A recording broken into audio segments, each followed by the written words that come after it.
사도 바울이 2차 선교 여행 중에 이제 아테네를 떠나서 고린도에 이르게 되었습니다. 이 고린도에 갔을 때 이 사도 바울은 실망과 좌절의 마음을 가지고 이 고린도에 들어가게 됩니다. 왜냐하면 마게도냐에서 건너와서 고린도에 이르기까지 소위 말해서 성공을 하지 못했다라고 하는 것입니다. 물론 중간중간에 예수를 믿는 사람들이 있었습니다만 어려움이 훨씬 더 많았다라고 하는 겁니다.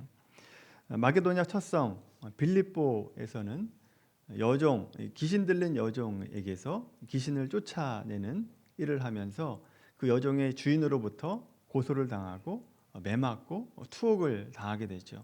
기적적으로 감옥에서 나오기는 했습니다만 거기에 있지 못하고 결국 데살로니가로 내려오게 됩니다.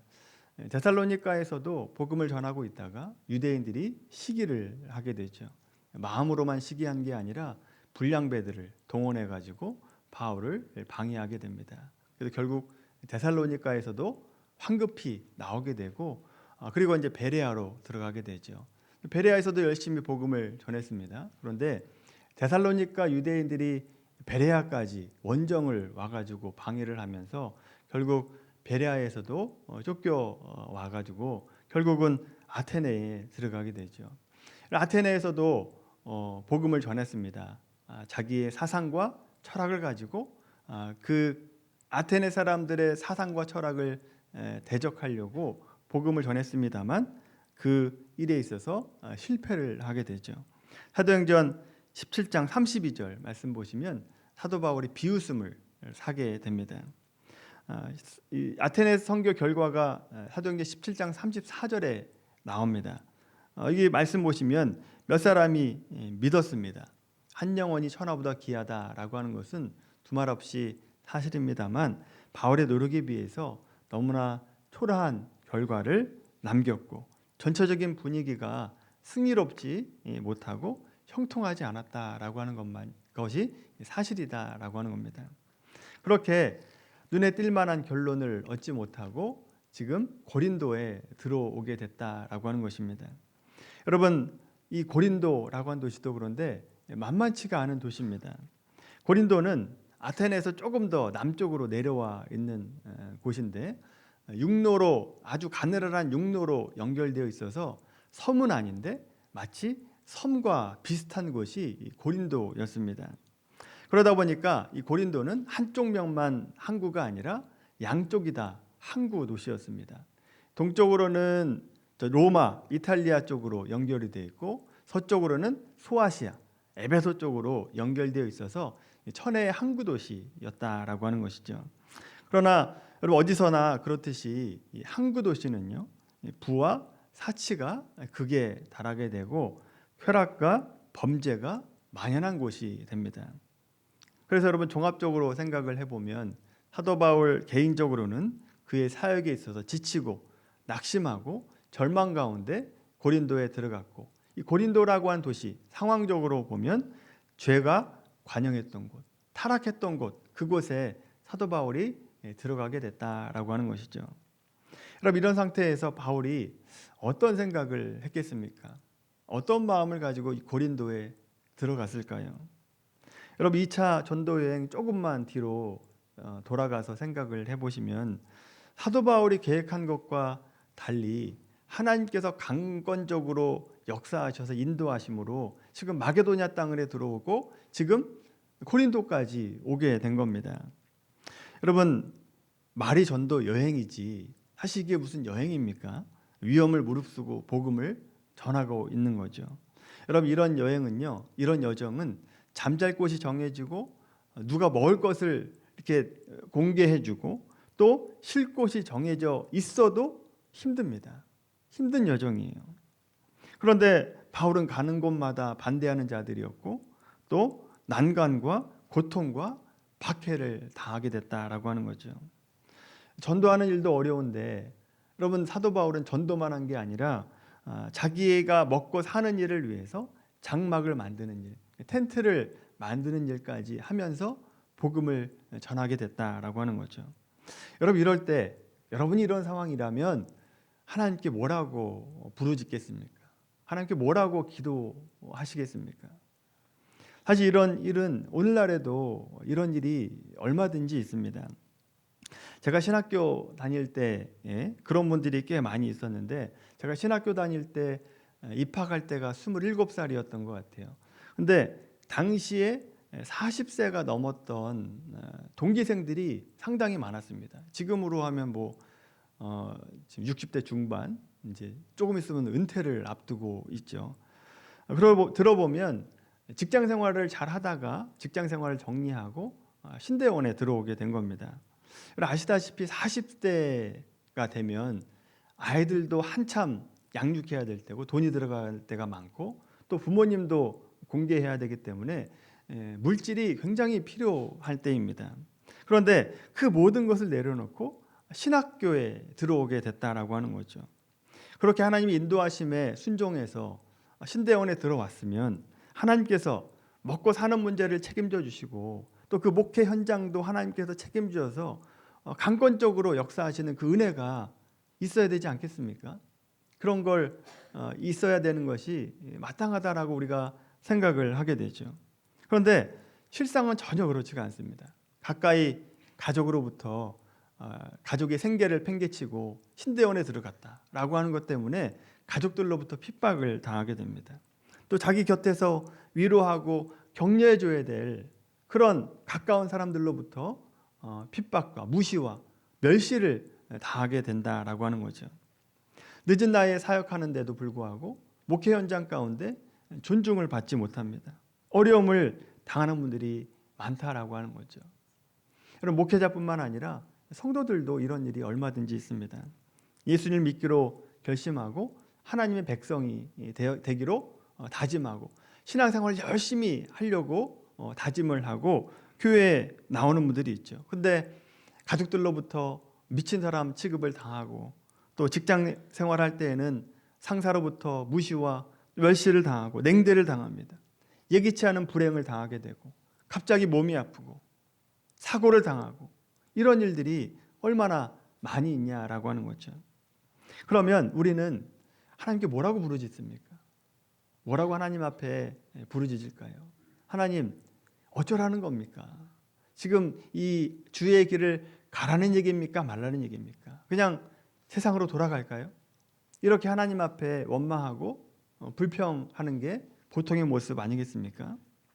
근데 여러분, 우리가 이런 상황에 있을 때 우리가 꼭 기억해야 될 것이 있습니다.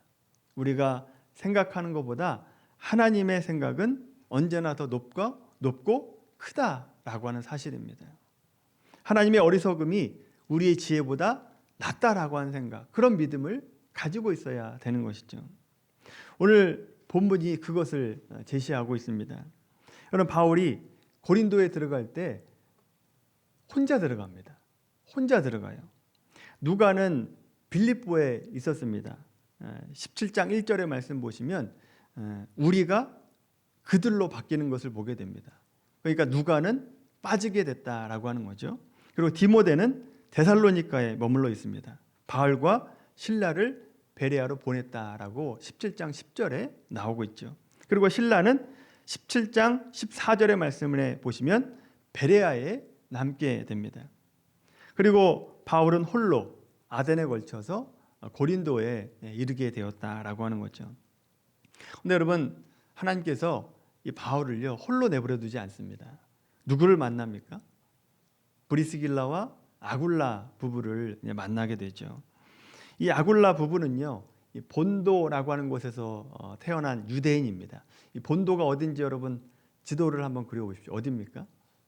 소아시아 북쪽 흑해 연안에 있는 곳이 이 본도라고 하는 곳입니다. 나중에 지도를 한번 보세요. 이 본도가 어딘가. 유대인으로 본도에 태어났습니다.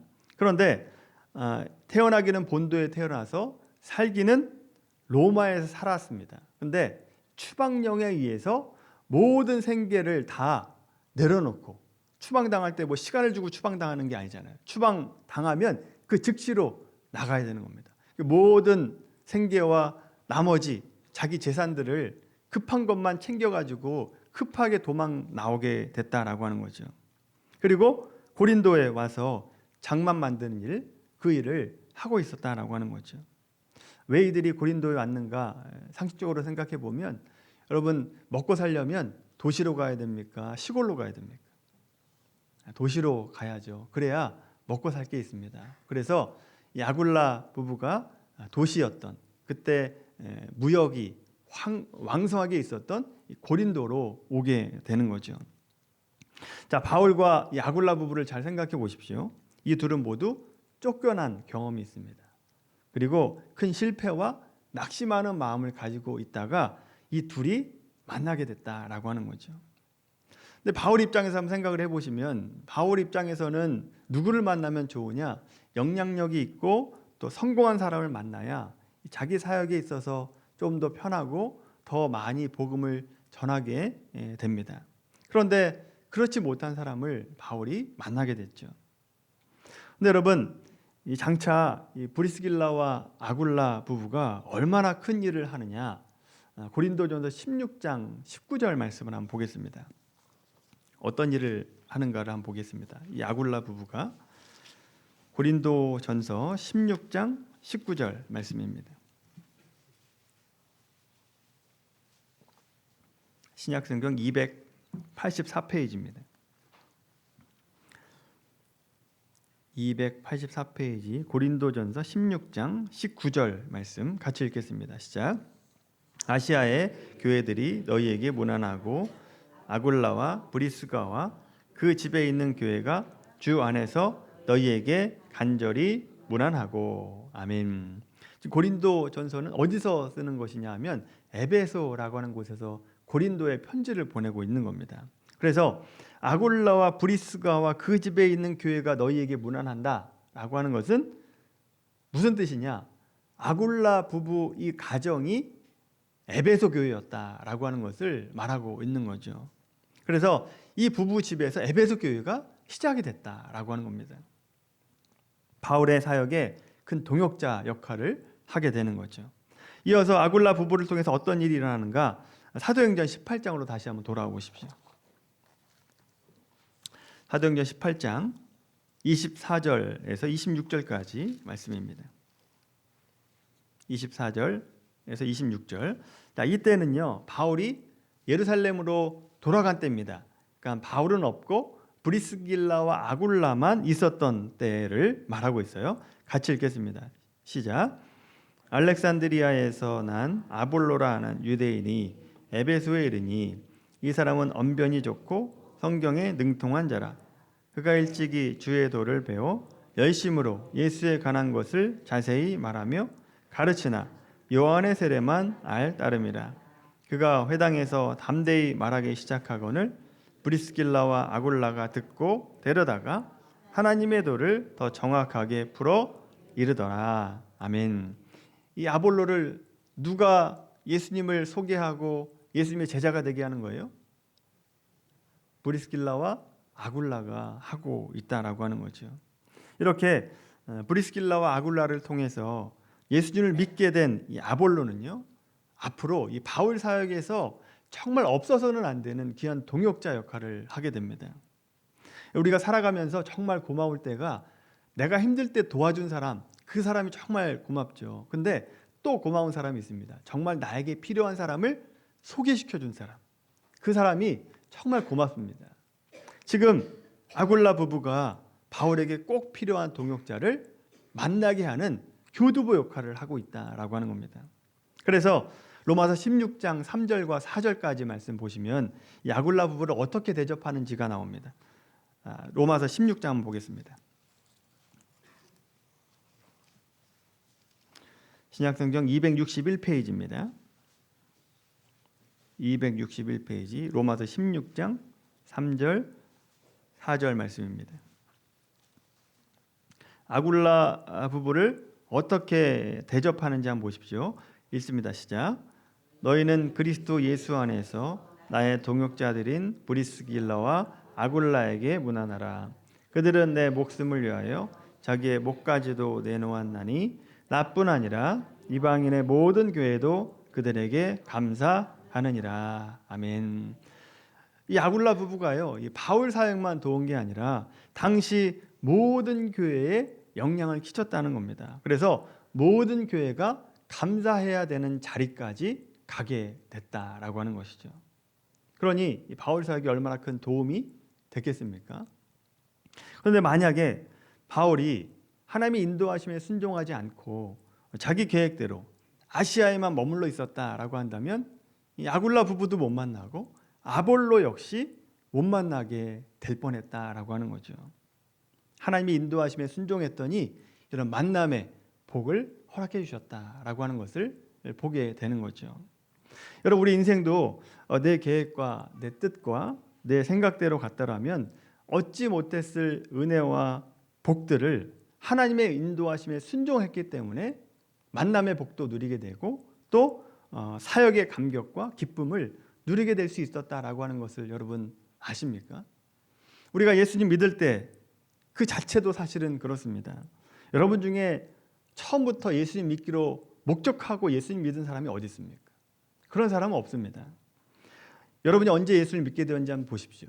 부모님이 예수를 믿어서 자연스럽게 믿은 분들은 제외하고 인생 중간에 예수를 믿으신 분들을 생각해 보시면 세상 속에서 늘 좌절과 실망과 실패 가운데 예수님을 만나게 됩니다.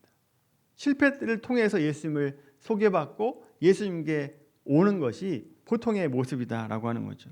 저도 마찬가지입니다. 저도 목사님의 아들로 태어났습니다만 중간에 예수님을 안 믿었습니다. 근데 군대에 들어갔을 때 급성 폐렴에 걸려서 죽을 뻔했죠. 그러니까 군의관이 부모님한테 이제 죽으니까 준비하십시오 라는 얘기까지 했습니다. 그런데 목사님이 기도한 다음 날부터 열이 떨어지고 각종 수치가 좋아졌다라고 하는 겁니다. 저에게 만약 죽음의 위기가 없었다라고 한다면 얼마나 손해볼 뻔했습니까? 여러분, 예수님을 믿지 못해서 구원받지 못했을 뿐만 아니라 주님의 일도 못하고 여러분도 못 만날 뻔했죠. 이런 복을 누리지 못할 뻔했습니다. 여러분에게도 과거의 좌절과 또 실망이 없었다라고 한다면 얼마나 손해볼 뻔했습니까? 이건 손해 정도가 아니라 인생 정도가 아니라 우리 영원한 생명을 누리지 못할 뻔했다라고 하는 거죠. 우리가 예수님 믿을 때도 이렇게 우리 생각대로가 아니라 하나님의 인도하심으로 복을 받게 됐다라고 하는 거죠. 동일하게 예수님 믿은 이후에도 신앙생활 중에도 우리에게는 우리가 원치 않은 길로 인도함을 받고 또 고통과 좌절과 어려움을 경험하게 됩니다. 자기가 원해서 고통받는 사람이 어디 있습니까? 원하지 않지만 하나님께서 주시면 그 길로 걸어가야 되죠. 이런 것들이 우리의 시선으로 보면 원망과 불평의 요소가 됩니다. 그러나 하나님의 하나님 되심을 믿는다라고 한다면 하나님께서 선하심과 하나님의 능력과 은혜와 우리를 사랑하신다라고 하는 것을 믿는다라고 한다면 지금 현재 고통에 대해서 조금 더 기다려볼 필요가 있지 않겠습니까? 좀 더 참아볼 필요가 있지 않겠어요? 오늘 본문에서 강조하는 것이 바로 그겁니다. 현재 고통만 보고 이 고통에 매몰돼서 원망과 불평하지 말고 조금 더 긴 안목을 가지고 보는 것이 우리에게 필요하다라고 하는 것을 가르쳐주고 있다라고 하는 거죠. 바울 입장에서 하나님께서 과연 일하시는 게 맞는가라고 생각할 정도로 낙담하고 절망 가운데 이 고린도에 들어갑니다. 그런데 여러분, 그 결과를 보시면 상상할 수 없는 은혜를, 축복을 받게 되지 않습니까? 자신이 기대하고 생각했던 것보다 훨씬 더 풍성하고 훨씬 더 멋진 결과를 바울이 얻게 됐다라고 하는 것이죠.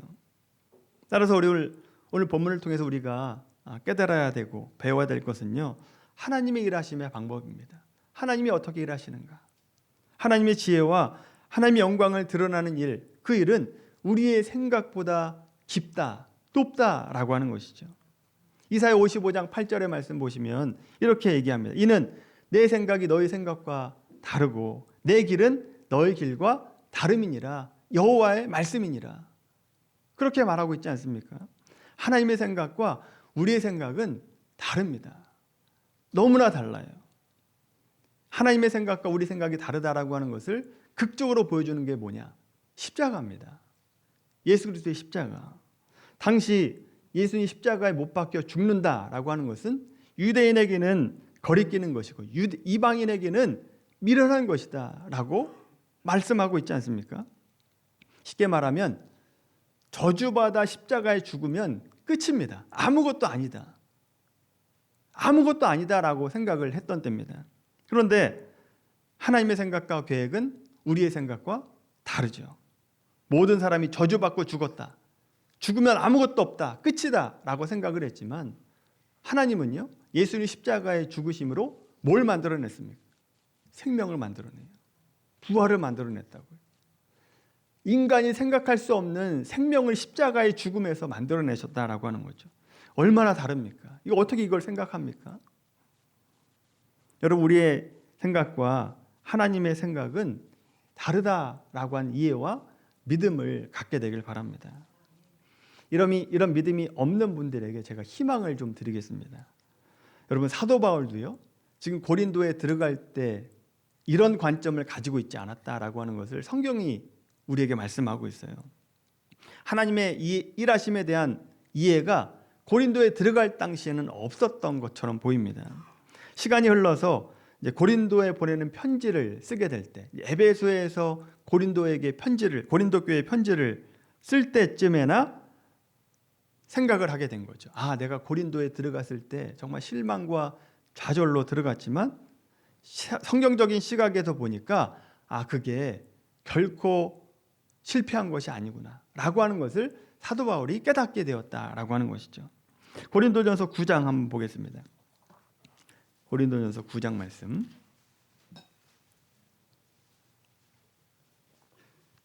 273페이지입니다.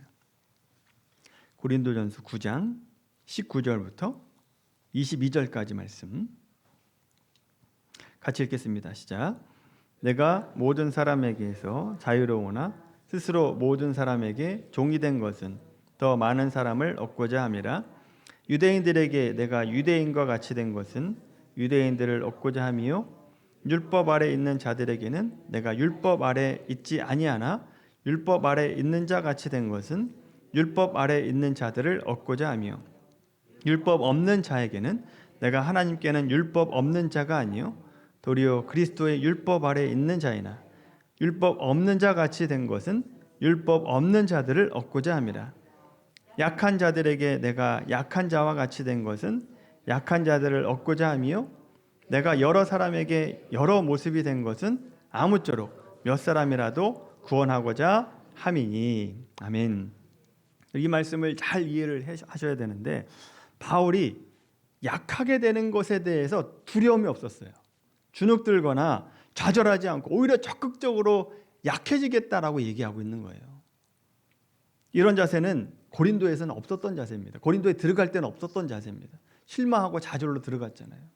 그런데 고린도에 들어갈 때 실망하고 좌절로 떨리는 마음으로 들어갔습니다만, 시간이 흘러가지고 고린도 교회가 설립되고 고린도에 편지를 보낼 때쯤 자기를 되돌아보니까, 성경적인 관점으로 돌아보니까 하나님께서 바울의 낮아지심과 고생하고 힘든 것을 사용하셔서 일하셨다라고 하는 것을 보게 된 겁니다.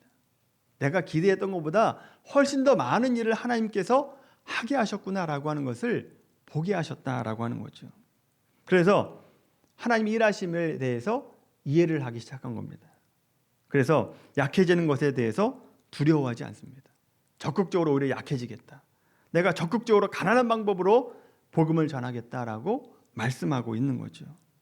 이렇게 될 수 있었던 것은 약한 자일수록 약한 자에게 다가갈 수 있고 구원을 선물해 줄 수 있기 때문이고, 또 하나 한 걸음 더 나아가서 하나님의 일하심은 자기의 지혜보다 더 크고 넓다라고 하는 것을 이해하고 있기 때문에 적극적으로 낮아지고 가난해지는 방법을 사용하고 있는 것을 보게 되는 거죠. 사랑하는 미라클 성도 여러분, 여러분 중에 혹시 지금 인생의 실패와 좌절로 어려움 속에 있는 분 혹시 계십니까? 그렇다면 오늘 본문의 바울과 같은 관점을 가지셔야 됩니다. 여러분, 당장 현실만 바라보면서 내 마음에 들지 않는다고 원망과 불평만 할 것이 아니라 난 이제 그만둘란다, 포기하려고 하는 마음을 갖는 것이 아니라 우리를 실패로 몰아넣고 고난 속에 넣는 이유가 무엇인지를 깊이 한번 생각해 보길 바랍니다. 물론 여러 가지 이유가 있습니다만 여러분, 우리가 뭘 해도 성공한다라고 생각해 보십시오. 여러분이 뭐만 하더라도 손만 딱 대면 막 엄청나게 성공을 한다고 생각해 보세요. 얼마나 교만해지겠습니까? 얼마나 교만해지겠어요? 하나님 필요 없다라고 생각하겠죠. 하나님 믿지 않을 겁니다. 또 우리가 실패해보고 고난 속에 있어봐야 우리가 얼마나 부족한 줄 압니다. 내가 얼마나 어리석고 무지한가를 깨닫게 되죠. 그러면서 하나님을 붙잡을 수 있게 되는 것입니다. 그러면서 사람을 만나게 하시고 사람을 통해서 복음이 무엇인지를 알게 하시고 하나님이 일하시는 방법이 무엇인가를 알게 하면서 우리의 신앙이 더욱더 단단하게 만들어지는 시간이 되는 것이죠. 따라서 우리가 낮아지고 가난할 때 하나님께 원망과 불평하지 마시고 신앙 포기하지 마시고 하나님께서 내 상황 가운데 어떻게 역전의 드라마를 써내려 가실지 기대하고 소망하는 여러분들이 되길 바랍니다. 그리고 여러분 개인적으로도 돌아보시면 조금만 돌아봐도 이 잠깐의 어려움, 그 시간이 물론 있었습니다만 그 시간을 이기고 견디면 하나님께서 우리가 생각하지 못했던 생명의 열매를 돋아나게 하고 또 하나님의 지혜로 우리가 기대하지 않았던 일들을 일어나게 하시는 그 일들을 여러분 경험하지 않았습니까? 그래서 여러분, 현재의 고난은 장차 우리에게 나타날 영광과 좋게 비교할 수 없도다 라고 하는 이 고백, 이 바울의 고백이 우리의 고백이 되길 바랍니다. 그래서 현재 어려움에 대해서 참고 견디고 이기고 순종의 길을 걸어서 하나님의 일하심을 풍성하게 경험하는 우리 모두가 되기를 예수님의 이름으로 간절히 축원합니다.